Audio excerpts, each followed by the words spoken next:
ये सिर्फ लाल पत्थर से बनी कोई इमारत नहीं है। इसका बनना इतिहास में एक बड़ी घटना थी और इसने अपने निर्माण से लेकर अब तक ऐसी ऐसी घटनाओं को देखा है जिन्होंने इतिहास का रुख बदल दिया।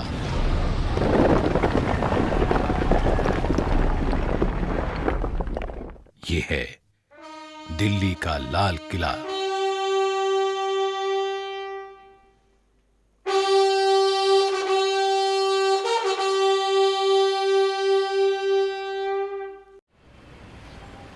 दिल्ली का वो हिस्सा जो पुरानी दिल्ली कहा जाता है, वहीं इतिहास के पन्नों को पलटता संभालता लाल किला आज भीड़ भाड़ वाले इलाके से घिरा है। शांत है लेकिन खामोश नहीं। सन 1627 में जब मुगल बादशाह शाहजहां तख्त पर बैठा तो देश में अमन चैन था। बादशाह को बड़ी बड़ी इमारतें बनवाने का शौक था।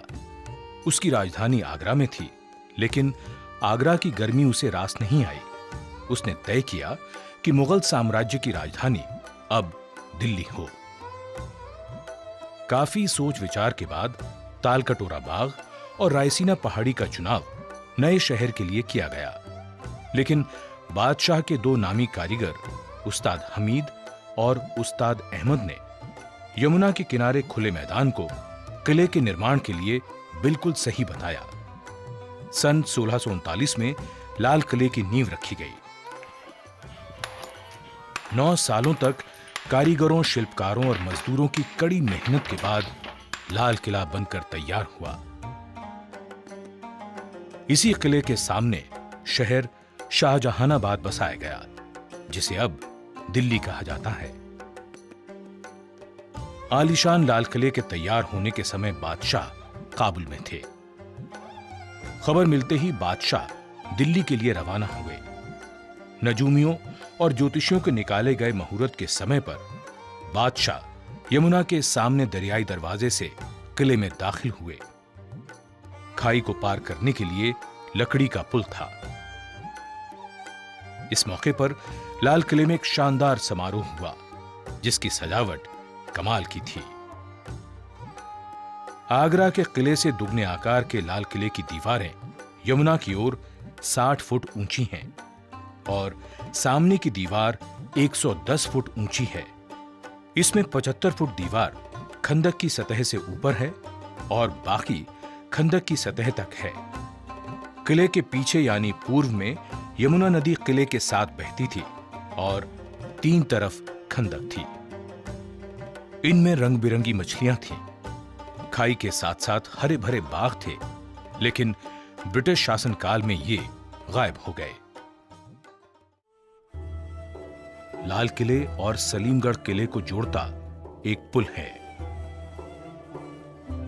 लाल किले से सटा हुआ सलीमगढ़ का किला है, जिसका निर्माण शेर शाह सूरी के बेटे सलीम शाह सूरी ने सन 1546 में करवाया था। सलीमगढ़ किले का इस्तेमाल शाही कैदखाने के रूप में होता था। लाल किले की प्राचीर का निर्माण औरंगजेब ने करवाया था। किले को आड़ देने के लिए उसने ये दीवार बनवाई, जिसे घूंघट वाली दीवार कहा जाने लगा। शाहजहां ने अपनी कैद के दिनों में से आगरा से औरंगजेब को लिखा था कि दीवार बनवाकर मानो किले की दुल्हन के चेहरे पर तुमने नकाब डाल दी है। किले के दक्षिण में दिल्ली दरवाजा है, जो जामा मस्जिद की तरफ है। बादशाह इसी दरवाजे से नमाज पढ़ने जामा मस्जिद जाया करते थे। सन 1903 में लॉर्ड कर्जन ने इस दरवाजे के दोनों ओर पत्थर के हाथी खड़े करवा दिए।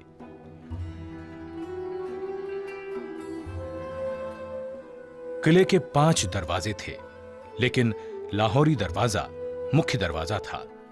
यह दरवाजा चांदनी चौक के ठीक सामने पड़ता है। लाहौरी दरवाजे से प्रवेश करते ही छत्ता बाजार शुरू हो जाता है।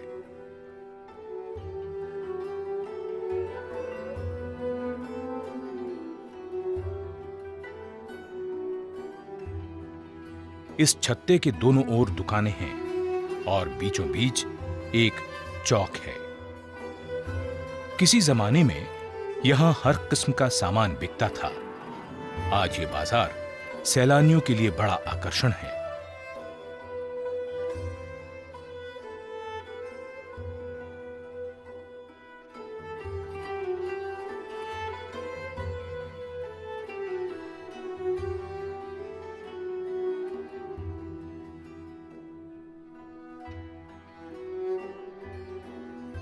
लाहौरी दरवाजे के छत्ते से निकलकर नजर पड़ती है नक्कार खाने की दुमंजिला इमारत पर।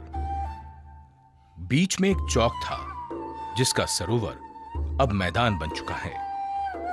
चौक के इर्द गिर्द मनसबदारों सामंतों के मकान, दफ्तर और बैठकें थीं जो अब धूल में मिल चुके हैं। चौक से जरा आगे बढ़ते ही नक्कार खाने का दरवाजा है जिसे हथिया पोल कहते थे। कुछ कहते हैं इसका यह नाम इसलिए पड़ा क्योंकि दरवाजे के दोनों ओर पत्थर के हाथी खड़े थे। इस दरवाजे से आगे किसी को भी अपनी सवारी में बैठकर जाने की इजाजत नहीं थी, सिर्फ शाही खानदान के सदस्यों को छोड़कर। नक्कार खाने में हर रोज 5 बार नौबत बजती थी। इतवार को सारे दिन नौबत बजती थी। इसके अलावा बादशाह के जन्मदिन पर भी पूरे दिन नौबत बजा करती थी। 2 मंजिला नक्कार खाने का दालान 70 फुट चौड़ा और 46 फुट ऊंचा है, जिसके चारों कोनों पर बुर्जियां हैं। इसी नौबत खाने में मुगल बादशाह जहांदार शाह और फर्रुख सियर को कत्ल किया गया था। नक्कार खाने से सामने नजर जाती है दीवाने आम की ओर। इसने वो शानो शौकत, वो दौर भी देखा जब किले में बादशाह के पहली बार आने पर जो जलसा हुआ, तब यहां चांदी के खंभों पर दल बादल नाम का एक आलीशान शामियाना लगाया गया था, जिसकी कीमत उस समय 1 लाख रुपए थी। इसे बनाने में 7 साल का समय लगा और इसे अहमदाबाद के शाही कारखाने में तैयार करवाया गया था। यहां जगह जगह बेशकीमती कश्मीरी कालीन से सजावट की गई। ऐसी सजावट, ऐसी शान जिसका मुकाबला दुनिया में कहीं नहीं था। ये दीवाने आम का दालान है जिसने मानो इतिहास के इतने उतार चढ़ाव देखे कि चुप्पी से साथ ली।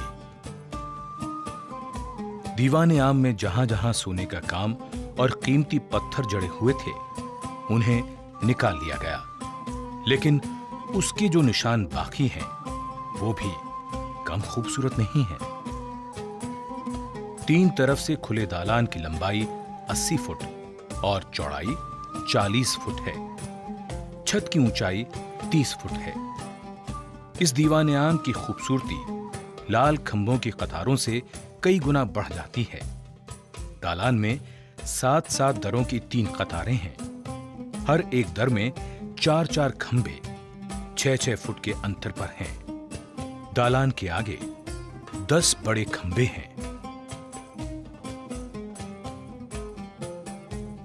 दीवाने आम की पीछे की दीवार के बीच में 21 फुट चौड़े संगमरमर पर पच्चीकारी का बेहद खूबसूरत काम है।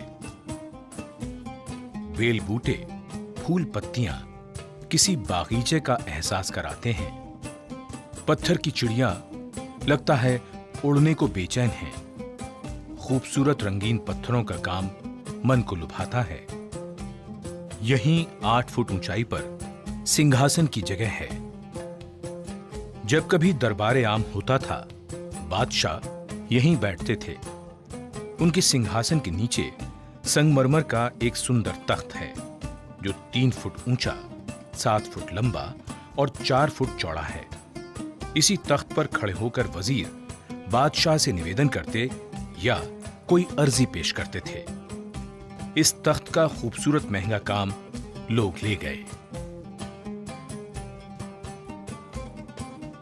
दीवाने आम में बेहद खास मौकों पर तख्ते ताऊस लाया जाता था, जिस पर बादशाह बैठते थे। दीवाने आम के उत्तर में सहन से निकलकर दरवाजा था, जिसे लाल पर्दा कहते थे। वहां से नदी की दीवार की ओर दीवाने खास, हमाम, मोती मस्जिद और बादशाह के निजी मकान थे। यहीं से रंग महल और जनान खाने को रास्ता जाता है। इसी के उत्तर की ओर मशहूर हयात बख्श बाग था, जिसका अब नामो निशान भी नहीं है।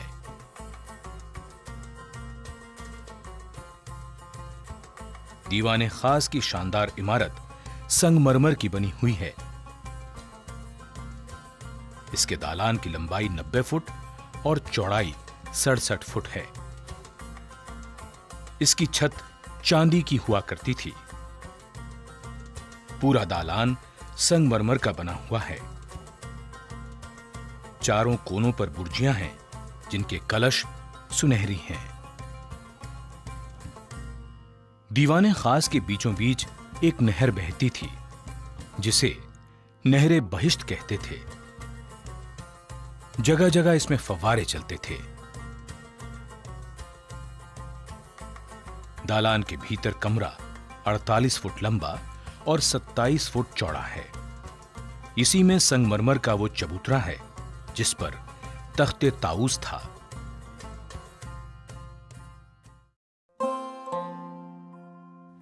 इसी दीवाने खास में लिखा है, अगर फिरदौस पर रुए जमी अस्त, हमी अस्तो हमी अस्तो हमी अस्त।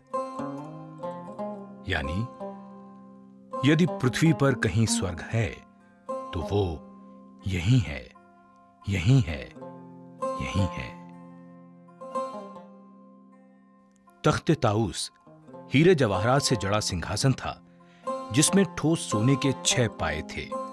इसमें जवाहरात, मोतियों और नीलम से जड़े 2 मोर थे। तख्ते ताऊस की कीमत का अंदाजा 17वीं सदी में भी करोड़ों रुपयों में लगाया गया था। दीवाने खास वो जगह है जहां मुगल बादशाह मोहम्मद शाह से नादिर शाह मिला।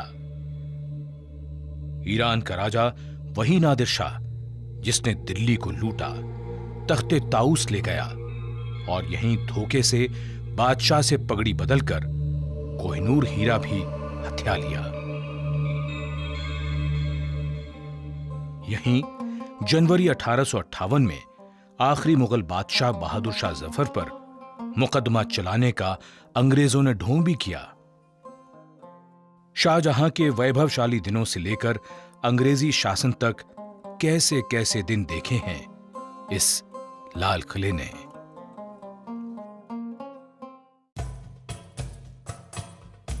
दीवाने खास से उत्तर की ओर शाही हमाम है।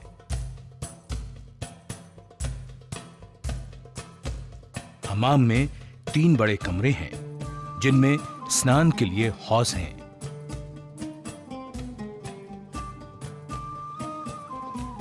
इस हमाम की दीवारें और फर्श को कीमती रंगीन पत्थरों से सजाया गया है।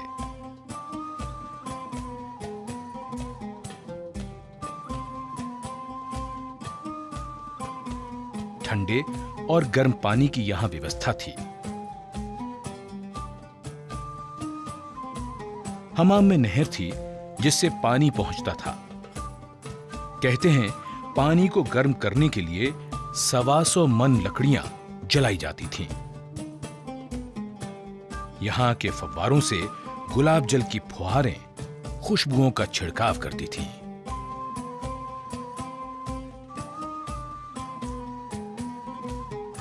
हमाम से उत्तर की ओर बहादुर शाह का बनवाया हीरा महल है। इसे 1824 में बनवाया गया था। नहरे बहिश्त, जो उत्तर से दक्षिण की ओर है, यहां से गुजरती हुई दीवाने खास की ओर जाती है।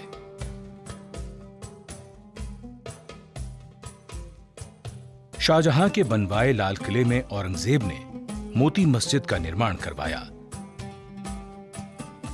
जो संगमरमर की बनी एक खूबसूरत इमारत है। ये बादशाह और उनकी बेगमों के लिए बनवाई गई थी। मस्जिद में दाखिल होने के लिए पीतल का दरवाजा है।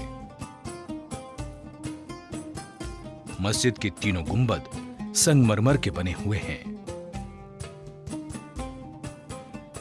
सन 1842 में बहादुर शाह ने जफर महल का निर्माण कराया, जो लाल पत्थर का है। यह मेहताब बाग के हौज के बीचों बीच है। इसमें आने जाने के लिए एक पुल भी था। 1857 के बाद यह हौज फौजियों के तैरने के लिए बना दिया गया। दीवाने खास के दक्षिण में संगमरमर के बने खास महल के बीच से नहर बहती थी। तस्बीह खाना, ख्वाबगाह और बड़ी बैठक, इस संगमरमर के महल की 3 तस्वीरें हैं। तस्बीह खाना बादशाह के एकांत क्षणों में इबादत का गवाह होने के साथ वैभव का भी प्रतीक है। यहां दीवार के बीच में संगमरमर का तराजू है और वहां लिखा है मीज़ाने अदल, यानी न्याय का तराजू। तारों का झुरमुट तराजू को घेरे हुए है और इसी तारों के झुरमुट से निकलता हुआ चांद भी देखा जा सकता है। पच्चीकारी और खूबसूरत जालियों का शिल्प बरबस ही मन को मोह लेता है। तस्बीह खाने में से शयन कक्ष का रास्ता है। इन सभी कमरों में पच्चीकारी का खूबसूरत काम है। जगह जगह कीमती पत्थर और नगीने लोग निकाल कर ले गए। नहरे बहिश्त में बने संगमरमर के हौज में फूल पत्तियां पच्चीकारी की शक्ल में बिखरी पड़ी हैं। इनके बारीक सुराखों से फव्वारे निकलते थे। नहरे बहिश्त यहां से आगे रंग महल की ओर चली जाती है।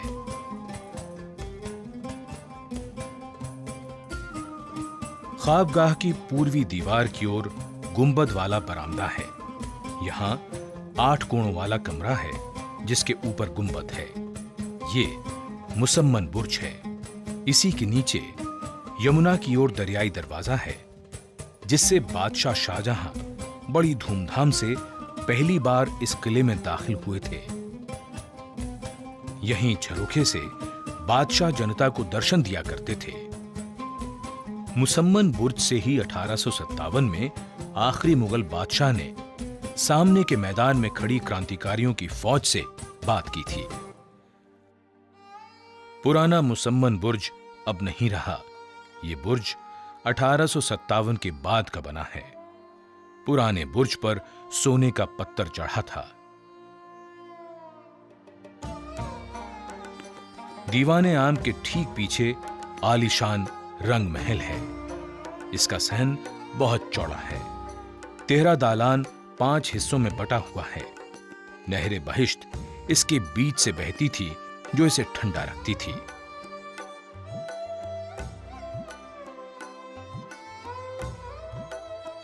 यहां फव्वारे थे। खिले हुए कमल की शक्ल में संगमरमर का एक हौज है।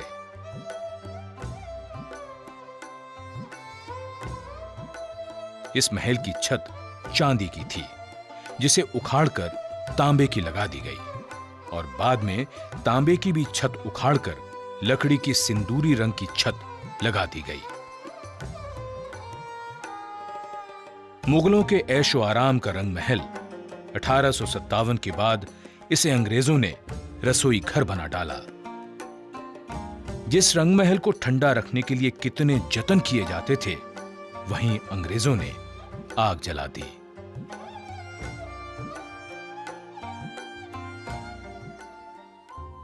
मुमताज महल बड़े महलों में से एक था, जिसकी छत के चारों कोनों पर सुनहरी छतरियां थीं, जो समय की मार नहीं झेल पाईं। 1857 के बाद इसे कैद खाने में बदल दिया गया। अब ये संग्रहालय बन चुका है।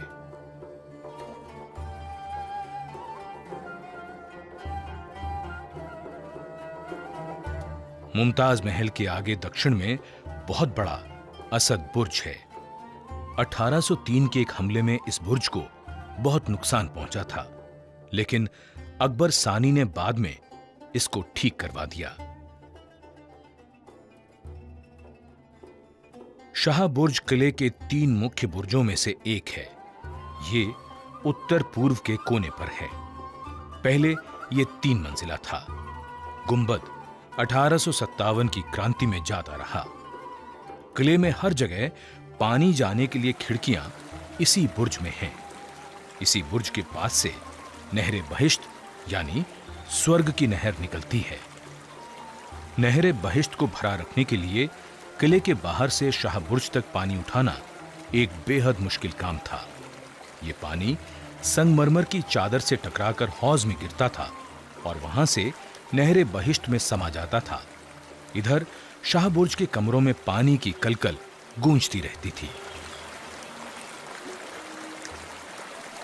हयात बख्श बाग के मैदान में संगमरमर की 2 इमारतें सहेलियों की तरह बतियाती मालूम पड़ती हैं और ऐसा लगता है इनकी बातें जल महल चुपचाप सुनता रहता है। उत्तर की इमारत सावन है तो दक्षिण वाली है भादों। इन दोनों इमारतों की बनावट एक जैसी है और सजावट भी एक जैसी थी। पानी गिरने से इनमें से जो आवाज होती थी वो बारिश जैसी लगती थी।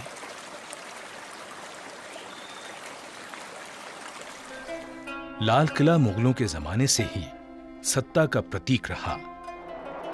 मई 1857 में जब अंग्रेजों के खिलाफ विद्रोह हुआ, तब क्रांतिकारियों ने आखिरी मुगल बादशाह बहादुर शाह जफर के नेतृत्व में आजादी के पहले आंदोलन का बिगुल यहीं से बजाया था।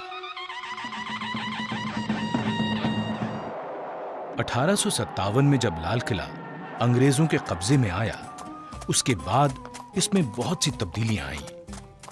किले की कई इमारतों को ढाकर फौजियों के लिए बैरक बनवा दी गईं। लाल किला अब बादशाह का आलीशान महल नहीं रहा, वो अब अंग्रेजी फौज की छावनी बन गया था।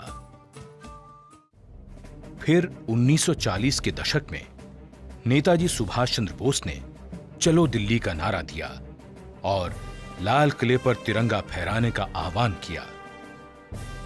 इसी लाल किले में आजाद हिंद फौज के अफसरों पर अंग्रेजों की ओर से मुकदमा भी चलाया गया। आजाद हिंद फौज के अफसरों को यहीं कैद करके रखा गया था। इस ऐतिहासिक मुकदमे में पंडित नेहरू, भूलाभाई देसाई और कैलाशनाथ काटजू बचाव पक्ष के वकील थे। उस वक्त ये नारा देश भर में गूंजा था, लाल किले से आई आवाज, सहगल ढिल्लों शाहनवाज। लाल किला मुगल साम्राज्य के वैभव, शान शौकत, विलासिता और गौरव का गवाह है, तो उसने मुगलिया सल्तनत के पतन को भी देखा है। बादशाहों की मजबूरियों पर आंसू बहाए हैं, जालिमों के जुल्म और लुटेरों की लूट दर्ज की है। अंग्रेजों के खिलाफ एक बादशाह के नेतृत्व में क्रांतिकारियों को लड़ते देखा है। आजाद हिंद फौज के अधिकारियों और जवानों पर मुकदमे की बहस को सुना है। स्वाधीनता के लिए देश से उठती आवाजें भी इसके कानों तक पहुंची हैं और यही लाल किला आजादी मिलते ही मानो सबकी यादों में बस गया, जब इसकी प्राचीर से पहले प्रधानमंत्री ने तिरंगा फहराया था।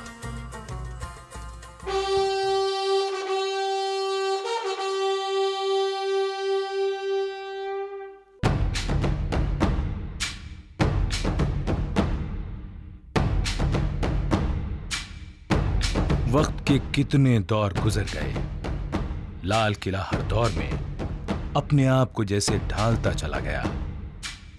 इमारतें बनती हैं, मिटती हैं, किले भी आबाद होते हैं, उजड़ जाते हैं, लेकिन लाल किले जैसा कौन बनता है?